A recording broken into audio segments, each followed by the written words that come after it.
Welcome to the a16z podcast. I'm Michael Copeland, and we are going to talk about food. This is sort of a technology meets the holidays segment. And to help us with this is none other than Ooshma Garg, who is the co-founder and CEO of Gobble. Ooshma, welcome. Thanks for having me, Michael. Ooshma has been up since I don't know when, well before it was light out, because you guys get cooking at 4 a.m. Is that correct? That's right. Prepping, I should say. Well, all of the above. So Gobble, as you well know, is a sort of a food preparation, meals that come to you almost fully prepped. You get to put them together in a very short amount of time and put them on your table and enjoy them. Correct? Am I correct here? That's right. We are your sous chef. We do all the prep work so that you can control the end result and cook in one pan in 10 minutes and have a fresh home-cooked meal for your family. The holidays are coming up. We're all going to be doing a lot of cooking, or maybe trying to avoid doing a lot of cooking. I just want to know from logistics, like you guys, so one meal is hard enough for one person to sort of pull off over the holidays. You guys are doing that thousands upon thousands. So how do you guys approach, even just an average week, but even, the sort of weeks and months coming up? What do you guys have to do to sort of think about who's going to want what and how it's going to get out there? Right. This is where the data and technology really come in. We rely so heavily on user surveys, on past year behavior, and on watching how people evolve every single week to forecast exactly how much to procure of every single ingredient, and then to make the very best menus every single week, and especially for the holidays. So we have to rely a lot on data science to figure out what to cook and what you'll like, and then on our own software to actually figure out the order in which to produce all the food so that we can actually make tens of thousands of portions of turkey stuffing and send it to you on time. Okay, so this gets to one of my questions, and I think you started getting into it a little bit, but like, how is a food company, a tech company? Great question.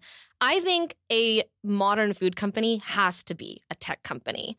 And I've seen companies like Netflix or Pandora or Amazon really leverage all of their rich customer data to make the experience for you very personalized on their websites. And in my opinion, people eat food 3 times a day. If any company should have the most data or insight into who a person is, it should be a food company. So from day one, when we started Gobble almost 5 years ago, I have always been a huge nut about understanding people's taste and basically predicting exactly what they should and want to eat every single day. And that is how it becomes a tech company, and how a winning food company will succeed. Well, okay, so let's talk about the holidays then. When you say that you have all this data, what are some of the things you're seeing in terms of what people are doing over the next month as we get into Thanksgiving and then into other holidays? Right. What's really fun about the holidays is that everything is about comfort food. And so we'll have our green beans and Brussels sprouts and things, but year on year, the highest selling items. Hold on a second. Are Brussels sprouts comfort food? No, Okay, right. okay. I just want to be clear here, because I'm not saying I don't like Brussels sprouts, but comfort and Brussels sprouts, those two do. Exactly. So the top selling items off our Thanksgiving menu are things like homemade biscuits and mashed potatoes. Even simple mashed potatoes above the sweet potato mash. So interesting. It's really kind of these items that remind people of home and of comfort and of warmth, as simple as they may be, that are the highest sellers. I wonder if it's also that mashed potatoes, don't get me wrong, they're good, but if I don't have to make some side dish, then somehow I get to make the glory dish, which is the turkey. Like, nobody is like, oh my God, those mashed potatoes, or maybe they are. But anyway, the glory dish is the turkey, so maybe they just want to take the hassle out of the rest of it. That's right. Yes, we do. We sell a lot of sides, but we also sell a lot of turkey. And then, of course, again, nowadays, the easier you can make the whole process, the better. So we have a Gobble Gobble Thanksgiving feast, and that above everything, with all the sides included and the turkey, and integrated instructions on when to start the green beans versus the turkey versus the potatoes, so it all comes out okay. Right. Doing all of that work for the whole feast, I think our population really appreciates. Okay, so if I order the Gobble Gobble full Thanksgiving boat, how is that meal and the way it's prepared at home different than if I had to do it all by myself at home? that's been a fun, creative challenge for our team over the last few months, which is figuring out how you can prepare all these sides as freshly as if you cooked them, but with the same kind of pre-prep and convenience of our normal day-to-day dinner kits. Right. So, for example, the vegetables might be washed and cleaned for you and chopped as we normally do for your normal dinner kits, but we'll actually give you for example, a sage butter or a different spices to cook those vegetables with, and you're basically finishing the cooking of them and integrating them with some flavor, so that we like to say you do the sizzle and the serve. I see. Thanksgiving and whatever your holiday meal of choice is, they're kind of high stakes meals, for good or for ill. And so I think in some sense, I mean, it's not as if every day a meal isn't high stakes for you. Like if I ordered dinner and it didn't show up, I'd be hungry. But these are especially high stakes. So how do you guys approach that as a kind of a problem, if indeed you think of it as a problem? Yes, we hope it's not a problem, but we certainly preemptively work very hard to not make it one. So for example, all of our shipments are going out on Monday for arrival on Tuesday, and they're built to go in your fridge, and then you can cook them off on Thursday when you're about to serve Thanksgiving dinner. The reason we did that, and our team is actually working on Tuesday and Wednesday, and I'm flying home on Thanksgiving Day for that slide-in arrival right at 5 p.m. Apparently, you are not cooking Thanksgiving meal.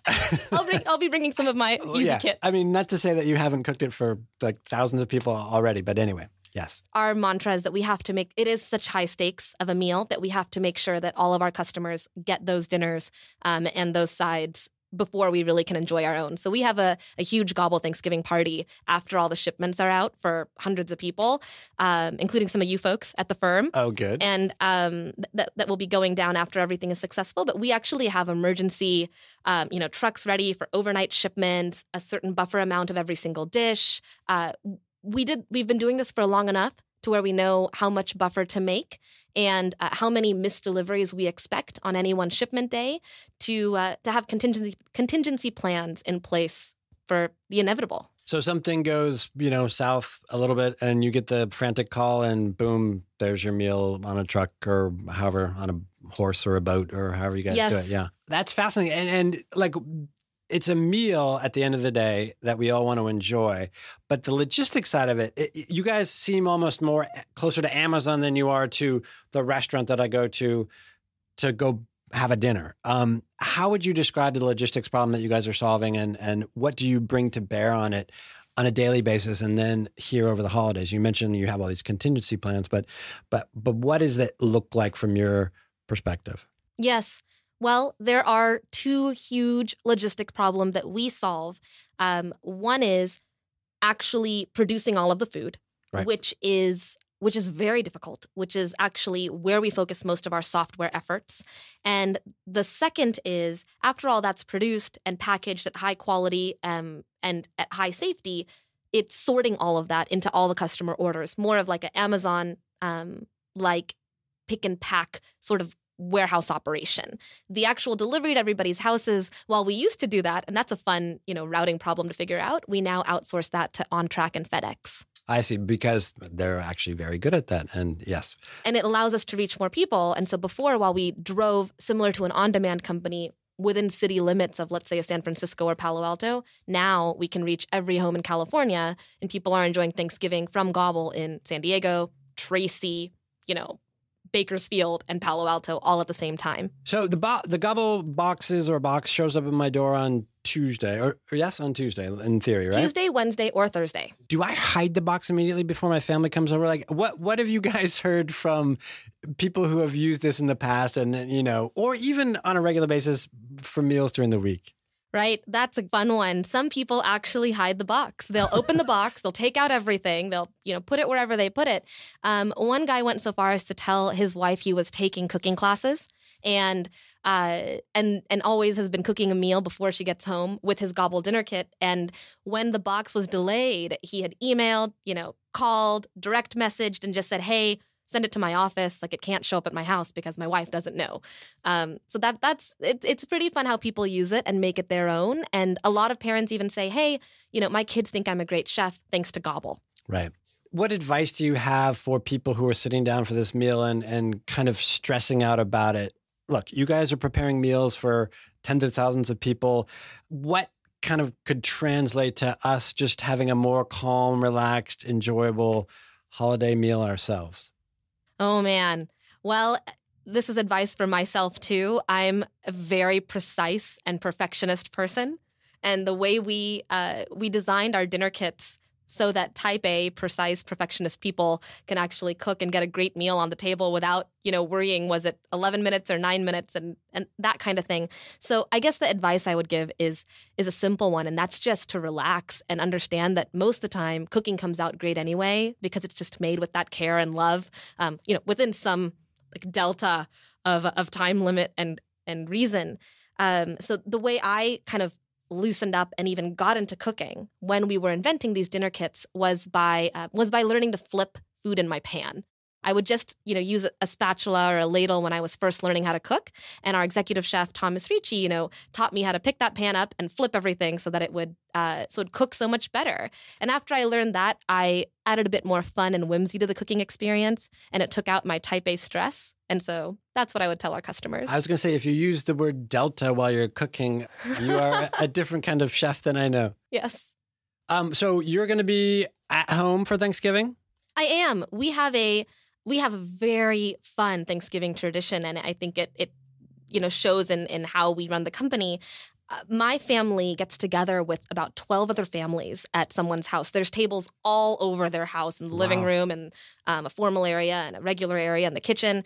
And now it's almost 3 generations. It's grandparents, parents, their kids, and now new kids. And we've been going to the same house for 15 years, and everybody brings food as a potluck.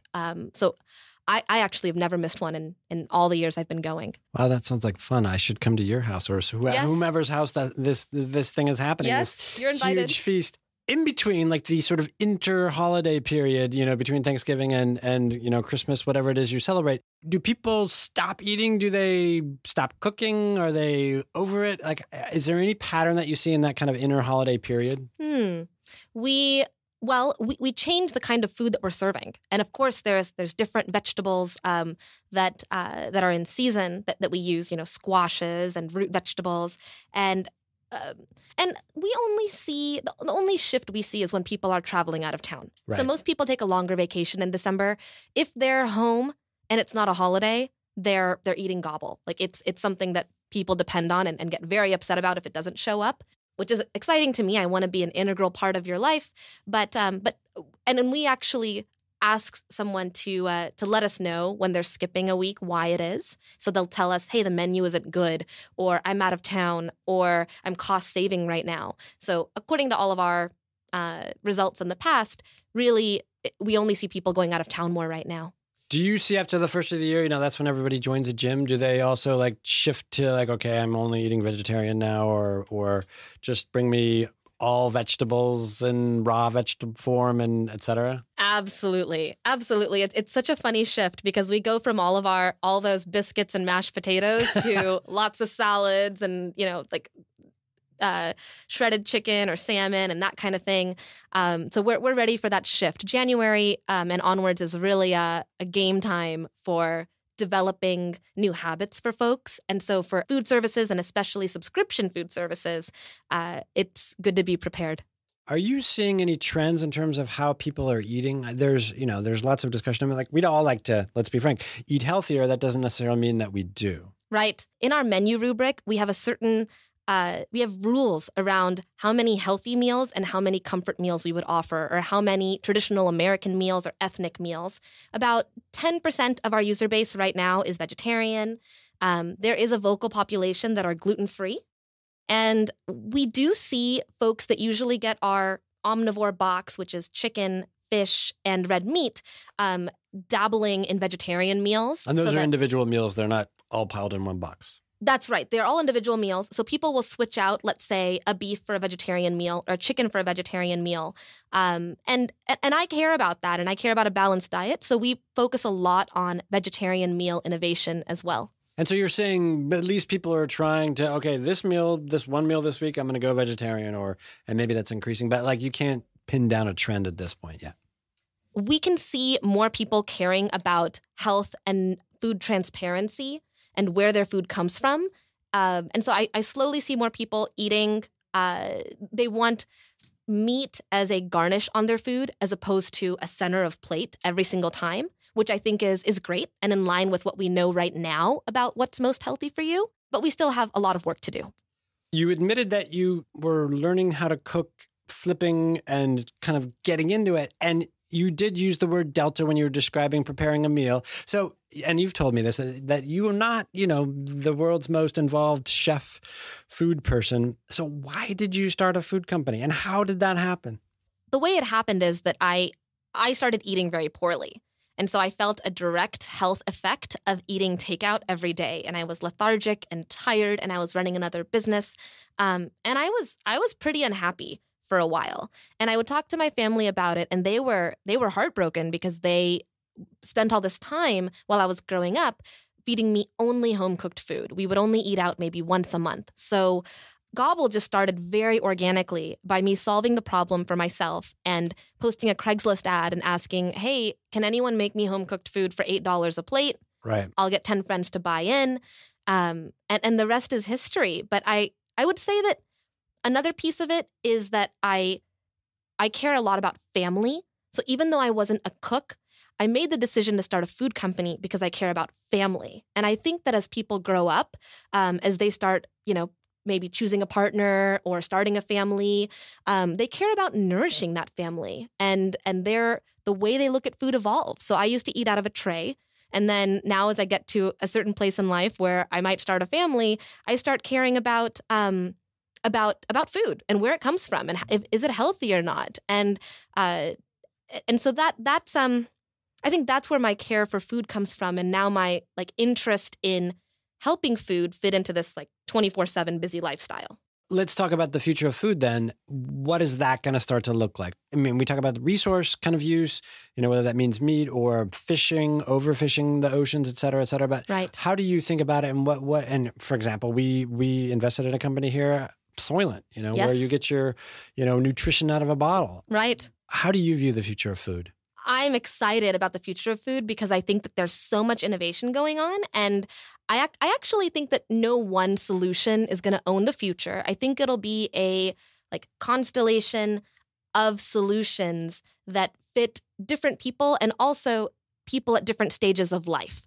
So, for example, I know some folks who do Soylent for breakfast and lunch, and then they'll do Gobble or cook from scratch for dinner. Right. And down the line, I would say that efficiency matters very much. So that's why things like Gobble or Soylent might be working. What we're seeing is that people care about efficiency, but also nutrition and access to information. So until even companies like Gobble or Soylent can tell you that their solution has all the macronutrients and micronutrients required for your family to be healthy with great accuracy, there's still a question in consumers' mind and a lot of overinformation that needs to be answered. But I think it's going to be a combined solution of hobbyist cooking from scratch, hopefully something like Gobble or efficient daily cooking solutions, efficient powder or pill solutions, and then also the whole sensory experience of going out to dinner will absolutely remain as a really special thing to do for people with their loved ones. Yeah, I think you're right. I think for me, part of the whole transparency thing, like you say, is also what resources are required, to raise this beef or put that other piece of food on your table, or is there any of it left in the ocean and therefore we should be leaving that alone altogether? Right. And to the extent that we can know more and more about that and or find more efficient ways of farming, whether that's fish or produce, that's a really exciting area too. Yes, I think there'll be more information and also more regulation in those areas as we progress. One dish that you can't do without over Thanksgiving? Our turkey stuffing. It's homey, it's comfortable, and it's very true to Thanksgiving. So I look forward to that every year. I'm with you. I love stuffing. Ooshma, I wish you a happy Thanksgiving. Thanks for your time, and we will look for more meals from you. Thank you so much, Michael. Thanks.